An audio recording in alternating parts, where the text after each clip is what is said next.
Hello and welcome to another episode of Fintech Focus TV with me, Toby. Today I am delighted to be joined from New York by Brian Hunt of Cloud9 Technologies. Brian, how are you? Very good, Toby. Thank you. Thank you for having me.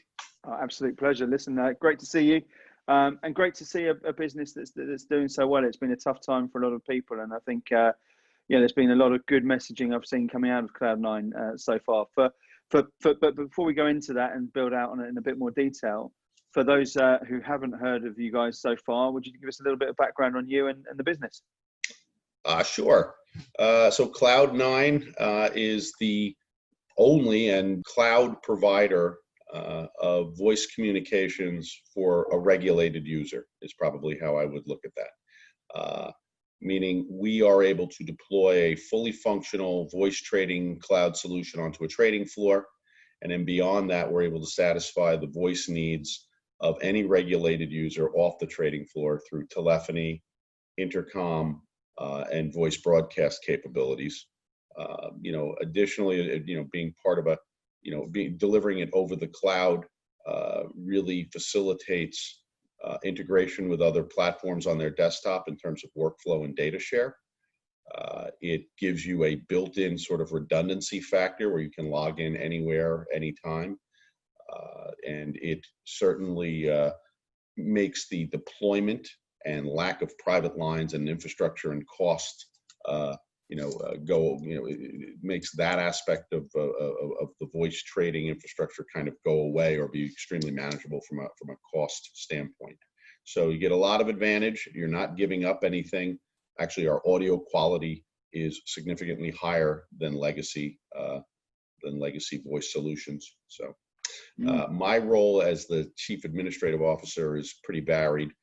I handle a lot of the internal organizational strategy and development activities, but most importantly, I think right now I'm focused on our branding and messaging and all of our strategic partnerships and integrations with other platforms. So growing the ecosystem of solutions that you can integrate Cloud9 Voice into.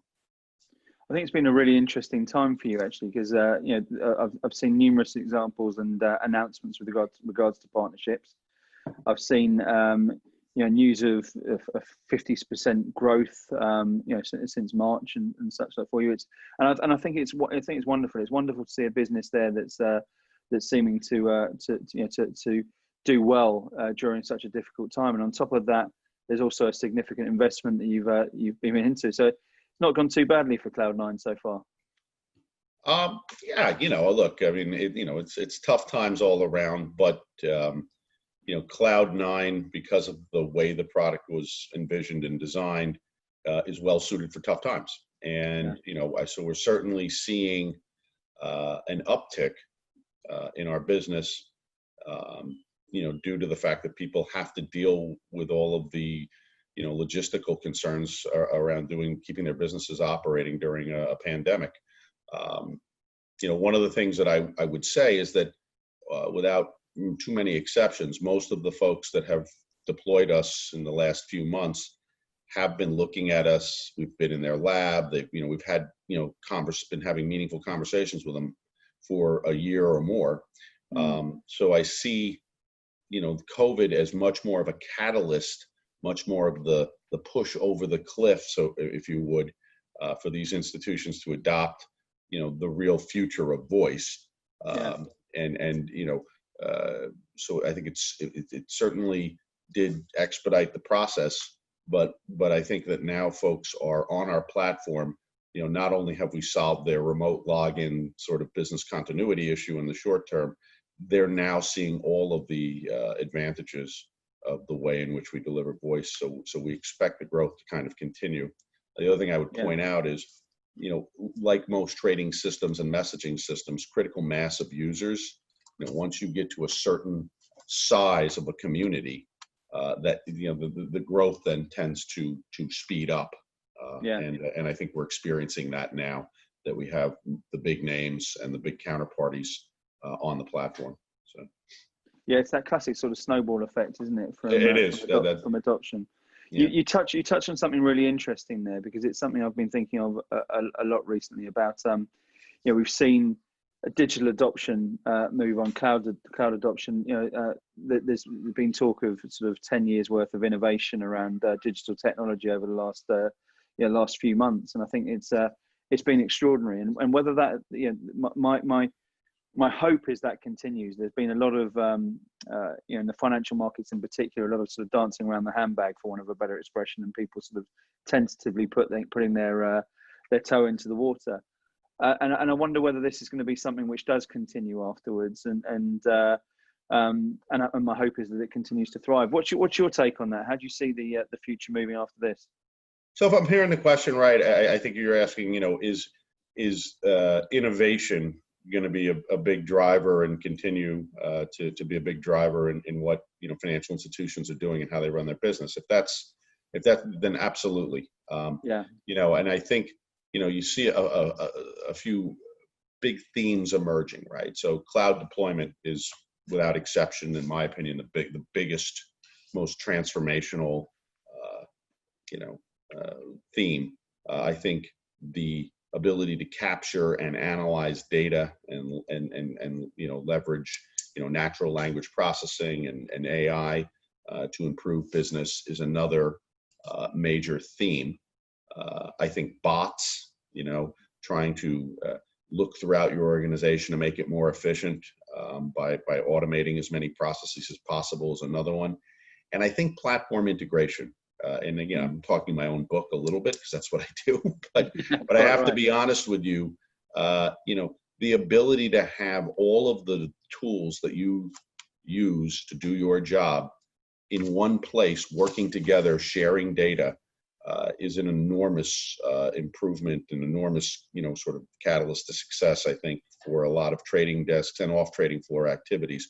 So I think, if you, even though we're in financial tough times, banks continue to invest in technology and continue to bring in folks that can help them develop those themes inside of their institutions, as well as if you look at the companies that are able to raise money, that are getting, significant activity, they really are companies that are helping these big institutions solve those problems, across those themes. And so I think you're definitely going to see that continue because the results speak for themselves. I mean, the folks that are adopting technology and using it intelligently are winning, and the folks that are resisting it or scared of it are going to lose. So I think that's right. Yeah, it's kind of petrol on the bonfire, isn't it? When we look at this is a situation right now where I think there's never been more clarity around the benefit of technology. I mean, cloud for me is a fascinating thing because it's sort of probably in the early 2000s it started poking its head through as something on the radar for me working in the markets I did at that sort of stage. And you'd have thought it would have gone like that with its cost saving and its solutions and its flexibility and every single benefit that's so clear. But it took years. It took years to actually sort of really adopt, and still there's been resistance to it. Right now, it's not even a question, right? No, it's not. And so I think that there is security and there's complexity of task. That are deterrents to sort of rapid adoption of technology, and those are reasonable reasons to take it slow. If I were to, if you sort of look at how technology has affected industries and what industries were affected first, very simple things like automated tellers and digital travel agent sites, that kind of stuff. It's really the same concepts though. It's deploying it inexpensively and making it accessible over the cloud. It's capturing data and it's automating processes to eliminate the need for manual human interaction, allowing people to spend their time thinking rather than doing. So that's a good thing. But when you get into the financial markets, when you're doing billions of dollars worth of trading in complicated derivative and fixed income markets, understandably you want to take that slow. And when you are taking that level of data and information, when that level of data and information is required to do your job, putting that out into a cloud that needs to be better understood, it's reasonable also from a security standpoint that people want to, walk before they run. And so, but I think now, we had reached sort of a tipping point prior to COVID. And to your point, this really was in a lot of ways a push over the cliff in terms of, well, it's safer and better for our business to take a chance on some of this stuff than to hold off. And I think, the good news is, I think we were ready. I think as an industry, the financial services industry was ready for this, and and are having a lot of success. Not just Cloud9. You look across the spectrum of products and messaging and transaction and post trade and price discovery, and other forms of communication and transaction, and you're seeing, very innovative technologies being adopted and successfully. So I don't see the industry going back, reverting back to old ways after things normalize, because these new solutions are working, and they're working better. Yeah, I think that's the key thing, isn't it? There's a difference between working and working better, and I think there's certainly massive advantages that people are starting to see at the moment. What do you think some of the legacy of that will be? What do you think will stay? What do you think will perish? What do you think some of the real positives that come out of this will be for the industry? Oh, listen, I go back to my 4 key themes, right? So I do think you're going to see a lot of automation and sort of robotic activity. I do think that every firm will be capturing their data and analyzing it and reporting on it to remain compliant. I think, everything is, as much as possible, you're going to see, even the most secure, biggest banks moving more into the cloud and less on-prem, which is going to save money. And I do think that at some point, the world of financial services, as well as the world of everything, is going to be an interoperable world. I think the days of putting up walls and guarding everything, and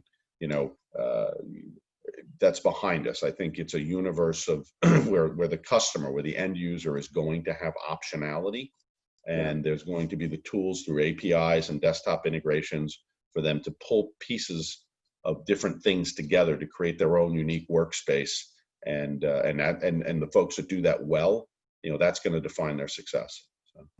Yeah, I think that's the same in every industry, isn't it? The collaboration is a sort of buzzword in many sort of ways, but I think it's been one of the big things that we've seen significant advance over the last 5 years. It's been a terribly guarded industry for a long time, and now we're finally starting to see that sort of collaboration allow people to maximize their usage of tech products.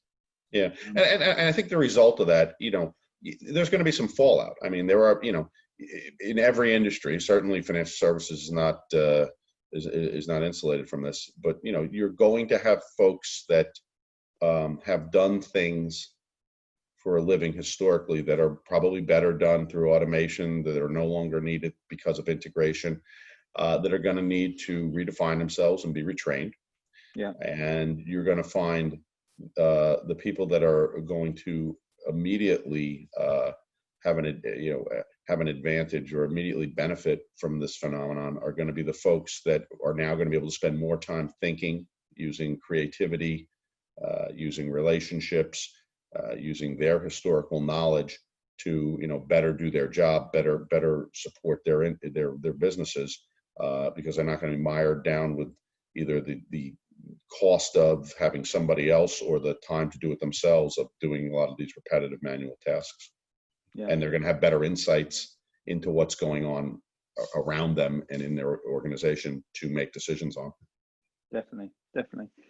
I think there's another thing to focus in on with you guys at the moment in terms of there can be probably no greater flattery and validation of a business than receiving multiple million investment at a time like this. I mean, what a great indictment of the quality and longevity of the product, and to get that from the institutions you've had. Tell us a little bit about that, because I've been speaking to a lot of people who've been looking to raise or in the process or just in the process beforehand, and seen it sort of stretch out.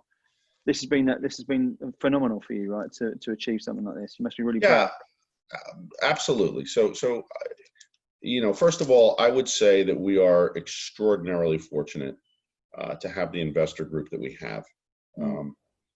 You have names like JP Morgan, Barclays, the CME, Point72, and now most recently UBS come on board. These are all the absolute apex organizations, and what they do. And, financial investment is terrific. Don't get me, anybody who's able to raise money, but to have strategic investors and have this class of strategic investors say, not only do we think this is a good company that we'd like to put some money into, but we're investing in this organization because we believe in the concept and we think it's going to be important to our business and important to the ecosystem that we work in on a forward basis, is even a greater affirmation. And I would argue that one of the reasons Cloud9 was successful in this extremely difficult period of time, raising the kind of money we did with the type of support we're getting from these institutions, is exactly that. It's not just about, I need to invest $1 and make $2 off of it. It's about, I need to invest in a concept that is going to drive how my organization does its business and improve upon that. And that's why it's important. So, the sort of the offset or counterbalance from the difficulty of doing a financial transaction during a pandemic was the fact that the product they were investing in is going to help them operate their business in a pandemic. Yeah. And I think we were extremely fortunate there. But again, I go back to the fact that the level of support and the level of involvement at a strategic level from these organizations beyond just beyond just writing a check was overwhelming. And the quality of the individuals in these banks that we're dealing with, both on a commercial as well as a financial standpoint, has just been a terrific thing for this company. So exciting times for the company. It's you mentioned, I think, probably very modestly, luck in that side of things. I think that there's an awful lot of strategy around it as well. The other thing which contributes to that is people invest in good people. You've assembled a pretty stellar team over there over the years. That team is spread geographically. How's it impacting all the areas and locations that you're involved in right now? Are you seeing different parts of that, or in terms of how they're working together, or in terms of the talent available? Could you? Sorry, yeah, I should probably clarify that a little bit more. I'm thinking just more in terms of the team and the operation. That we as you know, we're in London and New York ourselves, and I think we're seeing slightly different challenges at slightly different times for both things. But the teams working together have probably never done so quite as well over this sort of time. I'm really interested to see the sort of lessons you're seeing around the globe from that perspective. So look, I think, be prepared is always a good motto. And based on the nature of our product, we were kind of ready for this from day one, right? We have, as you said, we have global teams. We have folks in Singapore, we have folks in London, we have folks in New York, Chicago, Houston. And so we're used to working as a singular team from different locations, using our own product, eating our own dog food, right? So, so we really didn't skip a beat there. We've actually found productivity to be up in many instances. I think people are just at home focused on, I think they're really happy to get up in the morning and have something to do, and our ability to communicate with one another and share ideas and just have ad hoc little brainstorms is amazing. And that, I think, is a really key element. So, I think Zoom is a great, I like Zoom. I like, Teams, so the terrific stuff. Yeah. But Cloud9, I've got every employee's name on a screen. And if I just have a thought pop in my head, an organic, sort of an idea, not some scheduled thing that we've decided to discuss, I can just press that button and I'm instantly and securely and compliantly speaking to somebody and capturing that information that I can look at later and just have a quick conversation with somebody. And that's where a lot of the really great innovation is generated. And I think working remotely, you can do your job. You can keep the wheels on the car with technology that exists today, but that sort of organic, unscheduled, ad hoc type of interaction that happens in an office, you often is strained in remote working environments. Whereas, for our organization, because we're all on this tool, we've been able to maintain that. Yeah. In terms of, how people are doing, I won't kid you. I think there's some eagerness for folks to get back into an office and see one another and actually interact. I mean, the Zoom story is getting a little old after 3.5, 4 months. But no, I think that Cloud9, I can't speak to other organizations, but Cloud9 has had a very positive experience, and I don't think we've seen any real deterioration in creativity or productivity, in the last few months. So, to your credit, and with regards to, I'm interested in that you're sort of follow the sun sort of position you've got here. London and New York have probably gone through. And the rest of America have probably gone through relatively similar sort of stories on it. Tell us about Singapore, because my rhetoric has been it's not been overly dramatic out there in terms of some of the disruption to it. So I imagine they're all back in the offices and have been for a while. How's that been differentiated? Yeah, so I mean, in fairness, we don't have a huge organization in Singapore, but that is probably the area that we're most focused on growing in the remainder of this year into next year. We have not had much disruption there. We've been fortunate enough to bring on a new commercial lead in the region, a woman named Elaine Lim, that we got from ICE, and she's been terrific, and she's been actually driving significant business in the region. So we've seen an uptick. We've seen significant growth in the Asia region, and we've seen it across the board with our product. But Asia's been a bright spot, and we think that our product is particularly well positioned to grow in the next year or so in a big way in Asia. And so I think that again, certainly no deterioration. If anything, we've brought on some significant new talent out there. We're ready to invest, and we've got tremendous customer interest. So. Yeah, it's interesting. I think there's naturally a very strong market out there at the moment, particularly with economic switches and certainly something to. And voice continues to be a big part of the workflow in that region, and on every level. So I think that again, with our delivery method, with the voice culture that remains important in that region. Again, this is going to be a really good story for us. Yeah, definitely. It's been a great story so far. Speaking of that story and where it goes through, you sort of intimated a little bit of the plan for the next couple of years, and I imagine every plan shifts a little bit at the moment. Sure. And for you guys, probably positively. But tell us a little bit about what people can expect. What's exciting for you guys over the course of the next few months and years? Yeah, no, I think it's. I mean, look. Phase one of Cloud9 was to get the fundamental, basic, required tools for voice traders and off trading floor people that connect to them into a cloud environment, and then securely and safely deploy it into tier 1 institutions. And that was a lot of work, but it's sort of done. That foundation has been laid.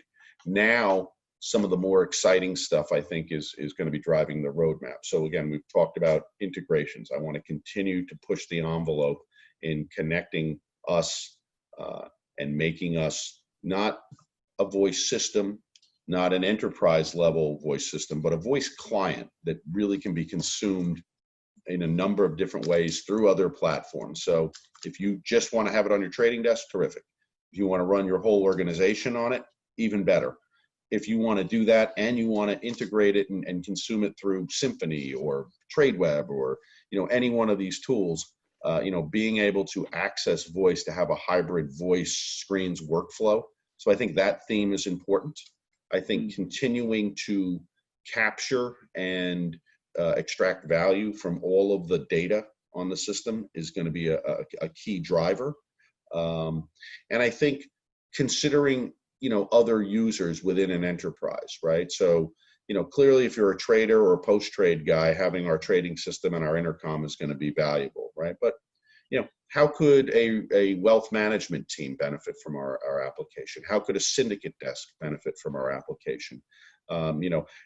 All different aspects of what happens in banking have voice as part of the workflow. If we can deploy it in an integrated, cost-effective, secure manner, and we can deploy it very quickly and very easily, we think we've got a real opportunity to expand out into, adjacent workspaces in a big way. So, again, data, integration, and creating feature sets and deployment strategies that encompass larger sections of the institutions that we're already doing business with, I think are all themes that you're going to see. And I think obviously, you can never forget about continuing to, push the envelope in terms of reliability, security, scalability, for us, audio quality, always having teams of people that are thinking about that and moving upstream in terms of the, core system itself and how it operates, right? So Yeah. I think all of these things are important. And become pretty exciting as opportunities. In terms of who's listening to this and watching at the moment and saying that sounds like a something I need to find out a little bit more on, who do you think should be getting in touch with you right now? Well, look, I think that we are extraordinarily well represented in the brokerage community. They immediately saw the value, and this tool was originally designed with them in mind. But if you're a broker and you're not talking to Cloud9 at this point, you should definitely be doing that. The big banks are clearly interested. They're investing. They're trying us out. But I think the buy side, in terms of, it's not a cost thing, and it's not a, and what it really is there's so much value in the data and the workflow and the integration, again, that comes from a product like mine. And if I'm a buy side competing with other extremely intelligent buy sides, you look at some of the innovation coming out of shops like AllianceBernstein and BlackRock, and voice is part of that workflow. And to have 21st century screens and data analytics and bot systems, and then to have a voice system from 1965 is probably you're missing something there. And I do think that the buy side workflow and data analysis story and integration and automation story that is evolving is an amazingly good place to consider Cloud9. And so I am very focused on driving value into buy-side workflows that leverage voice, and so I think that's an important growth sector for us, and I think the buy-side guys that are using voice really need to take a look, and to a large extent they are. I mean, there's no question about it. Yeah, I think we've spoken a little bit about laggards in FS in the past, and the buy side I think sometimes has been a little bit slower to jump onto a few of these opportunities, but I genuinely get the feeling at the moment there's a lot more desire to innovate in that space as well, and tech budgets and there's a very strong CTO community I think in the buy side who are innovative and keen to adopt new technology. So. Absolutely, I think it makes a lot of sense from what you're saying. How do they get in touch with you? What's the best way for them to reach out? Well, I mean, go to our website is the off the cuff answer. You can reach out directly to me, Brian at c9tec.com, and Barry Purkis heads our global sales effort out of London. So, those are three very easy channels to reach out to us, but I got to be honest with you. With what's going on in the world right now, I think we've probably connected with everybody, at least initially. But if there are a few people that have not heard of us and would like to, reach out to Barry Purkis, who runs sales. Reach out to me directly, or just go to the website, c9tec.com. Well, I'm sure people would be mad not to. But it is absolutely brilliant to talk to you. I love what you guys are doing as a business at the moment, and it's great to see a success story coming and emerging very rapidly through this. Easy to see why, having chatted to you for the last half hour. It's great to do it. Really appreciate your time, and thanks for coming on the show. Always a pleasure, Toby. Thank you for taking the time.